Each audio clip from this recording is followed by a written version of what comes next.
কোনো রকমে টিম করে চলছিল তাঁত শিল্প, কিন্তু বর্তমান সময়ে ধ্বংসের মুখে দাঁড়িয়ে গঙ্গারামপুরের তাঁত শিল্প। রং ও সুতোয় ভর্তুকি দেবার দাবিতে সরব হলেন তাঁতিরা। দক্ষিণ দিনাজপুর জেলার ক্ষুদ্র ও কুটির শিল্প বলতে ছিল তাঁত শিল্প। 60-এর দশকে ওপার বাংলা থেকে আসা উদ্বাস্তু মানুষজন অবিভক্ত দিনাজপুরে গড়ে তোলে তাঁত শিল্প। পাকা রং এবং সুদক্ষ কারিগরি নিপুণ বুনটে গঙ্গারামপুরের তাঁতের শাড়ি খুব অল্প সময়ে সুনাম অর্জন করে। 9-এর দশকে অবিভক্ত দিনাজপুর জেলা ভাগ হবার পর গঙ্গারামপুরের তাঁত শিল্প আরও রমরমিয়ে ওঠে। ঘরে ঘরে তৈরি হতো তাঁতের শাড়ি।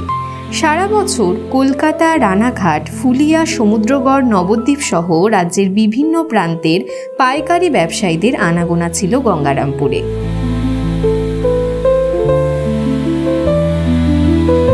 রোকার মাধ্যমে দিয়ে যেতেন শাড়ি তৈরির বায়না। বর্তমানে সেসব এখন অতীত। এখন অত্যাধুনিক প্রযুক্তিতে শাড়ি তৈরি হওয়ায় ধ্বংসের মুখে দাঁড়িয়ে গঙ্গারামপুরের ঐতিহ্যবাহী তাঁত শিল্প। হ্যাঁ, দুঃখের সাথে বলছি যে সরকারি কাজটা আমাদের গত 1.5 বছর ধরে বন্ধ রয়েছে, সেটা আমরা বারবার করে আবেদন করে এসেছি দপ্তরের কাছে এবং হ্যান্ডলুমের কাছে। হ্যান্ডলুম আমাদেরকে বারবার প্রতিশ্রুতি দিয়েছেন, কিন্তু তারা বলছেন যে তোমরা নতুন ডিজাইনের কাপড় নিয়ে আসো, আমরা নিয়ে নেব। সেটা তো সম্ভব না চিত্তরঞ্জনের ক্ষেত্রে। না, চিত্তরঞ্জনেও সম্ভব। আমার তপন ব্লকে আজও 82,000 টাকা দামের শাড়ি তৈরি হচ্ছে আজকে দিনে দাঁড়িয়ে। তাহলে তো আমরা পিছিয়ে নেই। আমরা ডিজাইনে গঙ্গারামপুরে মার খেয়ে যাচ্ছি। কারণ হচ্ছে এই বাংলাদেশের শাড়ি এটা একটা মার্কেট নষ্ট করে দিয়েছে। হ্যাঁ, আমাদের শাড়ি এই বাংলাদেশের শাড়ির সাথে কম্পেয়ার করে পারছে না।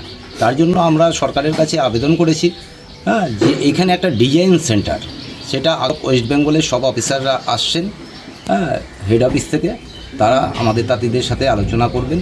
আমি এটা আমাদের যে মাননীয় চেয়ারম্যান সাহেব প্রশান্ত মিত্র আছেন তাকে আমি জানিয়ে এসেছি। হ্যাঁ, তিনি এই প্রোগ্রামটা করতে বলেছেন আমাকে। হ্যাঁ, এবার আগামী দিন সেটা সম্পূর্ণ আলোচনা হবে যে আগামী দিন আমরা আরও তাঁতিদেরকে কী কী সুযোগ সুবিধা করে দিতে পারবো, এনে দিতে পারবো আমাদের মমতা ব্যানার্জির নেতৃত্বে সরকারের ক্ষেত্রে। যদিও হাতে গোনা কয়েকটি তাঁত টিম করে চলছিল, কিন্তু রং ও সুতোর দাম বৃদ্ধি পাওয়ায় তাঁত ছিল প্রায় একেবারে বন্ধের মুখে।